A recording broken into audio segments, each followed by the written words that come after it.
Hey everybody, I am feeling good, feeling great today. Figured I would do a chatty get ready with me type of video, answer some questions that I've gotten on recent posts and videos and stuff like that. I'm right now actually getting ready to go to a surprise baby shower, which is really exciting. Don't think I've ever gone to a surprise baby shower. So yeah, this is going to be a fun day. I actually had a surprise baby shower thrown for me when I was pregnant with my twins. My friends got together and threw me a surprise shower. And I've always been the type of person that you really can't get much past me. You really can't pull the wool over my eyes. Let me tell you, I was so shocked. I was so like, what is going on? They pulled it off, okay? They pulled it off and it was really nice. And so, but today I'm gonna be on the other side of that. So I wanna see how she's gonna respond. Does she have a feeling something's up? That sort of thing. But yeah, like I said, I'm getting myself together for that. For my makeup, I think I'm gonna do a golden, sunny type of eye look. This is my go-to for when I don't feel like thinking of what to do with my makeup. If I want it to be a little bit more than just an everyday regular face. Yeah, and I always get questions about this. So this is what I'm going to do today. Already have filled in my brows because they're kind of difficult to do on camera, but that's all I've done so far. Okay, so first up, I want to address some questions that I have been getting about upkeep. How do I do it? How do I do the things that I do? How do I keep myself together with all these kids that I have? Because I have a gang of kids now. Okay, so one person wrote, "You are glowing, Kim. You look gorgeous. I really enjoy watching your travel vlogs. I admire how you make sure to love on and spend time with you. How can I carve out time for me without feeling guilty about it? I feel like I've lost my identity and who I am because I'm always in mom/wife mode 24/7. Anyone else struggle with this?" Okay, so first one is dealing with mom guilt. How do you maintain your identity outside of being a wife and a mother? It seems like I've gotten that question quite a lot lately, and people want to know what my take is on that, especially with just having 2 more children. That's just been always my personality. I've always been the type of person, I like to have my own interests, so I never really just got caught up in the role of I'm a mom and that's it, because I became a mother pretty young. My oldest child, she is an adult now. She actually told me not too long ago, she was like, "Mom, I had a really good childhood." And she's not the type, she's kind of like me. She's not a person who wears her emotions on her sleeve. So when she came to me and told me that, I was like, oh my goodness, they understand more than you even think they understand. So that just really hit me. It really hit me right there. But what was I saying? Sorry. It's hard to talk and put on makeup at the same time. I'm getting distracted. But anyway, when she told me that, I was like, oh my goodness, I did a good job. So I like to say I'm a good parent, but also I'd never have let that just be my whole identity. I think it's so important to have things for yourself, things that you do for yourself, things that really light you up, that don't have anything to do with your kids, or if you're in a relationship or you're married, things that don't have to do anything with the person you're with. Who are you as an individual? Who are you if you're standing alone? Is there anything going on? And I've always thought that that was so important because kids grow up, they leave the nest. And when I was younger, I would see people who, they got older, their kids got older, they left the house and they really didn't have anything to do. They were just twiddling their thumbs. They had no hobbies, they had no interests, they had no outlets. And it was like they were slowly withering away, or they would have to quickly try to find something and they just were so lost. So I didn't want that to be me. And also I feel like with kids, you send them off. You send them off to school, you send them off to play dates, you send them off to other family members' house. Like, you know, they can be at a weekend at grandma's. You send them off with their other parents sometimes and they go and do their own thing. So kids, they're not always up under you 24/7. They need that time away from you. And everyone needs to have their own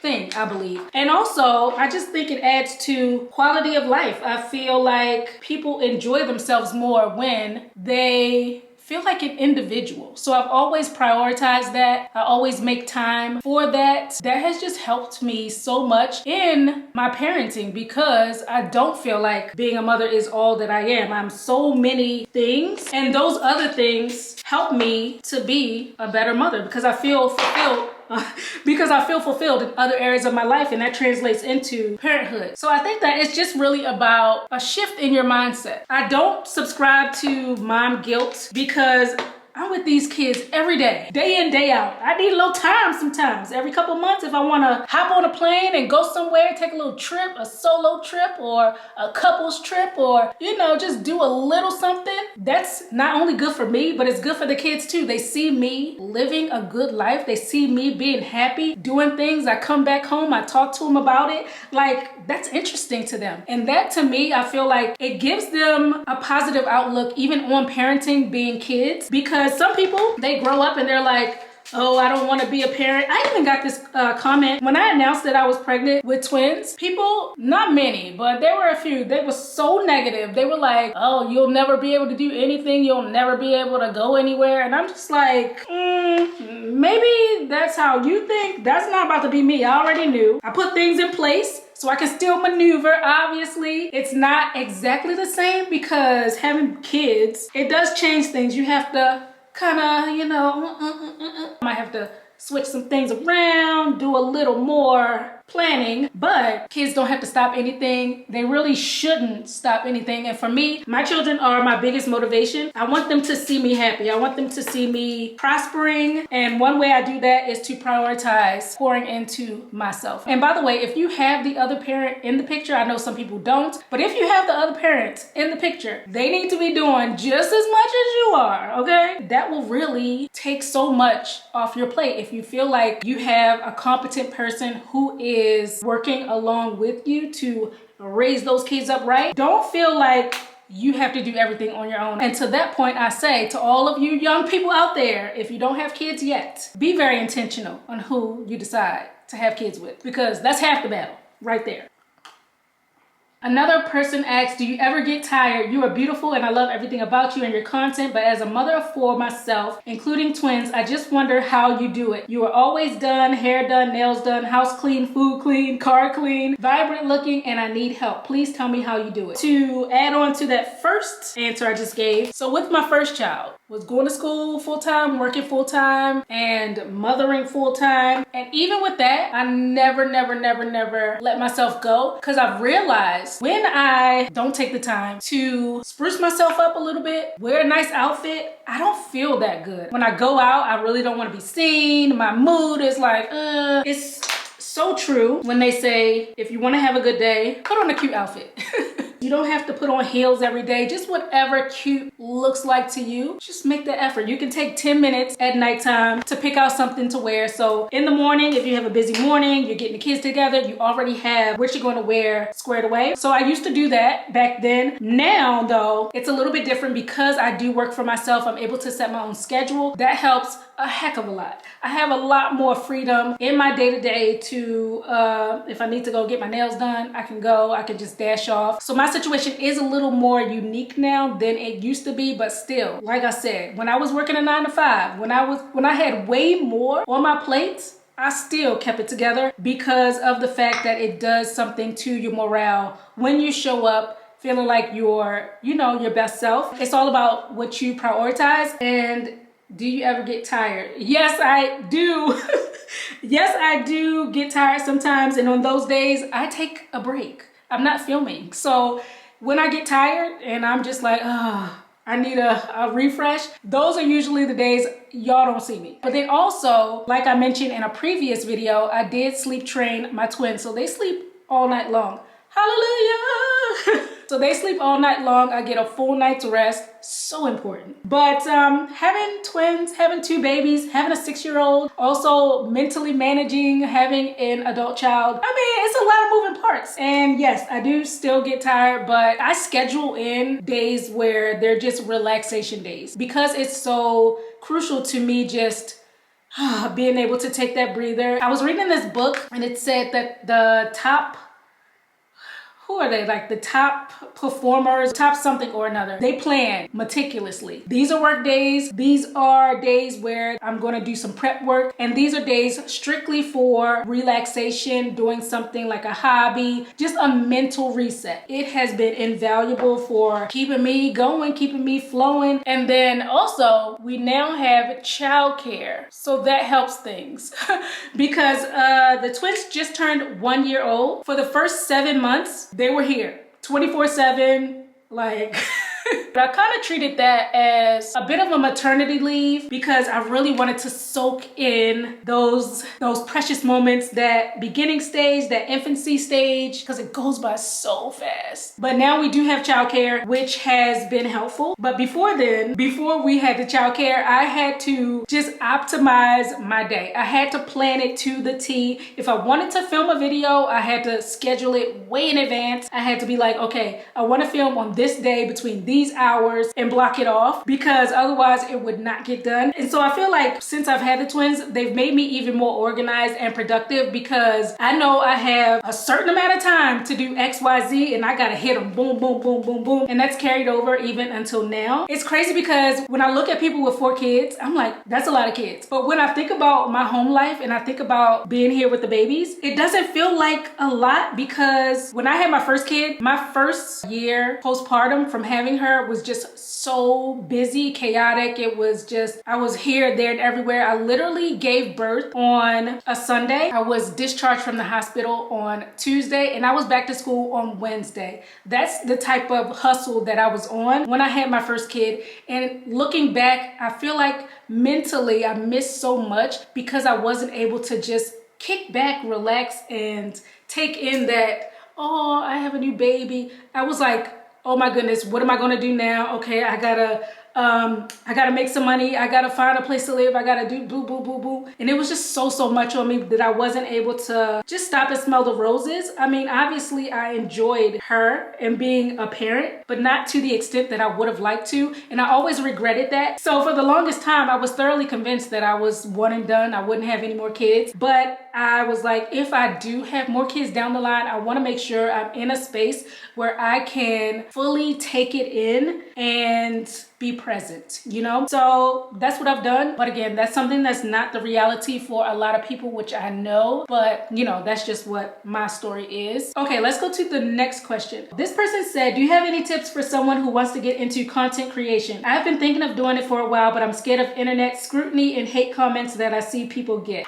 Okay, so I've gotten this question before too. I actually met someone in real life. She was like, I've been thinking of making videos, but I'm so scared of what people would say and getting hate comments and stuff like that and trolls and blah, blah, blah. So for me, I used to be so afraid of people I knew finding out that I did YouTube. I kept it a secret for the longest time until people started following me. I literally never talked about it because I didn't want people to see my videos. I just wanted it to be my own little thing. So yeah, I wasn't the type of person who just wanted to get on social media and blow up and have everybody looking at me. It was very strange to me in the beginning. I never really thought that this many people would even see my videos. So it was just kind of like a little small community that I wanted to talk makeup with and stuff like that. I never thought anything would come of it. Once the subscribers started rolling in and people started finding my videos, the comments started coming. Initially, they were really positive, but when you get, you know, bigger and bigger, more people find your content. And some of those people aren't necessarily good people. They aren't necessarily there because they like your content. They might have just seen it, or they might just be there with the sole intention of trying to tear you down. When that first started happening, I was so thrown off. I was so taken aback and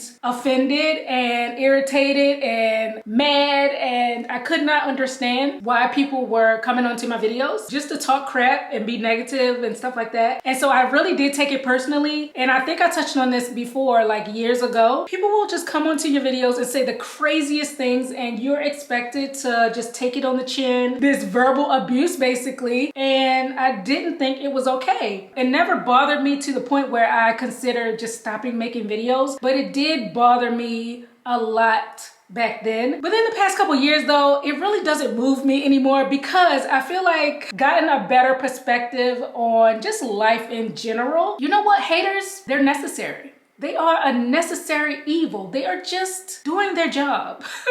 They're just doing their job. So you can't be mad at them, because when you do anything notable, there are going to be people. It's kind of like a video game. When you get to new levels, Sonic the Hedgehog or Mario, there are these little things they like to throw at you. You know, they're trying to see if you're ready for it, if you're ready to move up, trying to knock you off your square. What I've realized is that nobody who is happy, fulfilled, successful, content in their lives is going to go onto somebody else's platform, channel, page, and attempt to bring them down. Absolutely no one who is happy with themselves does that. Nobody does that. Once I stopped taking it so personally and I realized that simple fact, it's like, it kind of just rolls off you now, and you almost feel bad for these people. Like, what are you going through? What are you going through in your life? You kind of just want to give them a hug sometimes. Think about, are you going to let that stop you from being great? Are you going to let that stop you from doing what you want to do in life? Like, nobody can come on here and tell me something about myself. You can come on here and say, girl, you ugly as hell.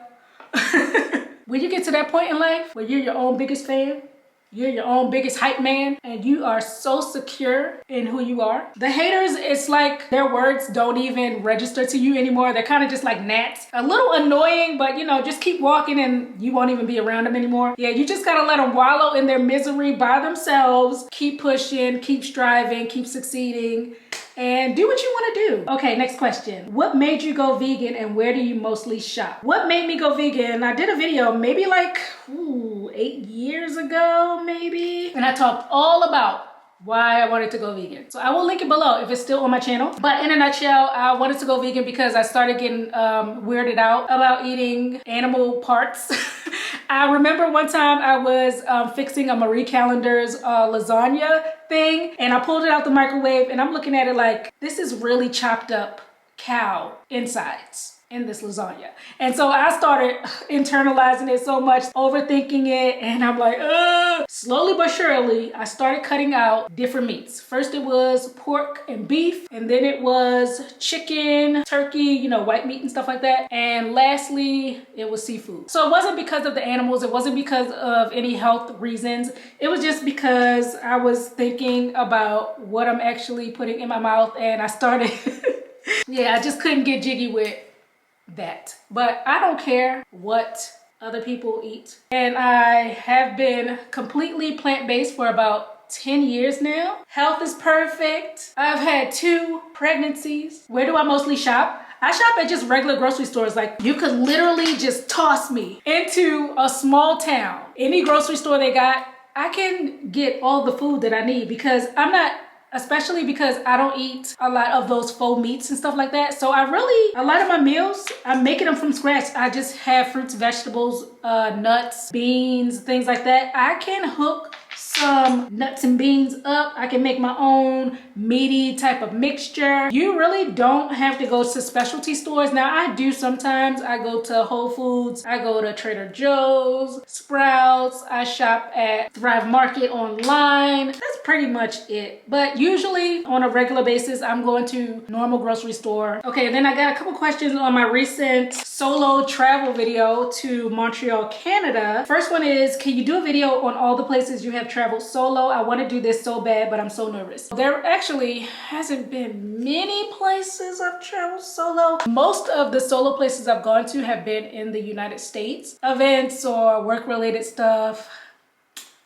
I'm trying to think. The only places that I've traveled to solo abroad are Canada, Paris, France, and I think that might be it. I think the first 2 times I went to Paris, I was not solo. But then after that, I felt like I knew the lay of the land. I knew my way around. I felt comfortable. So then after that, I was like, I think I can do a solo trip. So that was actually my first time traveling abroad by myself. And it was easier because I had been there before. I did know how to speak the language somewhat. It was really nice. So I would suggest, if you want to travel solo, but you're kind of scared to do it, kind of scared to dip your feet in it, maybe try going somewhere you've been already. So you already have that familiarity with it, but then you also have that freedom to do whatever you want. Or you could maybe do a staycation type of thing, travel solo to another part of your state, another part of your region, wherever you are. Start a little closer to home if you aren't quite ready to take the plunge overseas by yourself. But solo travel for me is is just so fun. After having gone to Montreal by myself, now I'm like, okay, where am I going next? And a lot of people are afraid of the safety aspect of it. Of course, you want to take that into consideration. I do myself have precautions that I take, but I also am not the type of person who is just gonna go around being afraid of just everything. Life to me is to be lived. Life is to be experienced, and nothing is gonna stop me from exploring the world, going where I want to go, seeing what I want to see. And my experiences have all been super, super positive. Where's my right here? Have all been super, super positive. So, you know, take those precautions, let people know where you're going. They have apps where you can share your location with people. You can have a little something, something on you, you know what I'm saying? Also, you can try to, as much as you can, blend in with the locals wherever you're going so you don't stick out so much. And I mean, it's mostly just being aware of your surroundings, being smart about things. Don't go with strangers, stuff like that. Solo traveling is so fun. They also do have like solo travel meetup type of things where you can go to a location by yourself, but there's group activities in certain spots. So if you're not quite ready to just be totally alone, you could maybe look into that. That could be something fun. So you have that socialization, that camaraderie, but also the ability to go off and do your own thing. To me, solo traveling is just the bee's knees. It is a vibe like none other, and I thoroughly enjoy it. Next, are you introverted? Normally introverts like to travel alone. Yes, I mentioned this in a previous video that I am such an introvert. I do have like extroverted tendencies. I can be animated and I can be super funny. Like the people who I am really close with, I can yap. I can make jokes. I can be kind of like the class clown type of thing. But with people that I don't know that well, I can be very, I can seem very reserved and very quiet. And I've always kind of been a person who's kept to myself. So yes, I am an introvert. I love my alone time. I love doing certain things by myself. I need that time to just be with me and recharge. I love my own company. And I can't do a bunch of people for long periods of time. Like I can socialize, but after like my social battery, it drains very fast. And once I hit that mark, I'm like, all right, gotta peace out, gotta go. And you know what? It's so funny because I read something recently that said, I used to think I was an introvert, but I just realized, I'm paraphrasing it because I don't have the quote in front of me. I used to think I was an introvert, but then I grew up and I realized I just don't like dealing with people's drama. So I stay to myself. And I'm like, oh my goodness, is that why I'm an introvert? Because really, I feel like the more people you allow into your life, the higher probability that they're going to bring some type of drama into your hemisphere. And I'm just like, I don't want to deal with it. I don't want to deal with it. That might be a big aspect of it too. But I think that the older I get, I still have my introverted side. I still need to recharge like nobody's business. I still need a lot of time to myself. Now that doesn't include like family time, you know, my nuclear family. I could be around them 24/7 all day, every day. That's not a thing. I'm talking about anybody other than them, okay? But aside from that, I do feel myself being a little bit more outgoing, a little bit more lighthearted, because I just have better boundaries now. I have better standards now. I know what red flags are. So I'm not so concerned with other people's drama seeping into my life so much as I was back then. And then the last question I'm going to answer because I'm done with makeup. How long have you been learning French and would you ever live in Canada? Okay, so Canada is beautiful. It's gorgeous. I loved being in Canada. I've only been twice though, and both times in Montreal, but I have a soft spot in my heart for Canada. However, every time I go there, Border Patrol is always hemming me up like I'm a drug mule or something, like slow your roll, I'm not pushing weight, back up off me. I don't know, they got it out for me. So would I ever live there? Probably not, but I love to visit. And how long have you been learning French? Ooh, 10 years? Something like that. Yeah, I think the first time I went to France was maybe in 2013. So it's been like 12 years almost. But that was when I first started like, hey, maybe I should learn French. The reason why I started learning French is because I took it in high school, like a French class, but I always skipped that class. I never learned anything except like ABCs and 1 to 10. But when I went to France, When I went to France for the first time, I was so inspired to pick up on my French because I did have a little bit of the background. I did know the phonetics and everything, like how it's supposed to sound. And I'm like, okay, I have some of the foundation. Let me expound upon this. Let me just take up a new language. It was a new challenge for me. So I started seriously learning in 2016. So that's what, 9 years ago. And I started with a tutor. I did that for like 2 years. I started listening to French music. I started reading things in French. I started taking lessons online. So I've been doing that since. I'm not where I would like to be because I have fallen off here and there. Life happens and stuff, but I'm very committed to being fluent, and that is my ultimate goal. After that, I would like to move on to another language. But right now, what has really been helping me is watching French videos on YouTube. I love the channel Easy French. I sometimes when I'm working out on my exercise bike and stuff, I will put one of those videos on. I will just loop it, play it, play it, play it, play it. And they have subtitles. So while they're talking, I will talk as well and try to match my diction to theirs and get the pronunciation right, get the accent right, and that's been really helpful. I also have been listening to this podcast. It's called French with Panache. So that's been really good. I can just listen to that while I'm doing dishes or feeding the babies or anything like that. That's really good just to help me to get that in. It trains my ear, and yeah, I'm really, really loving learning French. I love the challenge. I love just making myself a more well-rounded, dynamic individual. So yeah, it's been really fun. All right, y'all, so here is my finished look. I just threw on a half wig, keeping it simple. But yeah, I enjoyed chatting with y'all today. I hope you enjoyed the video. Thanks so much for watching, and I will catch y'all on my next one. Gotta go.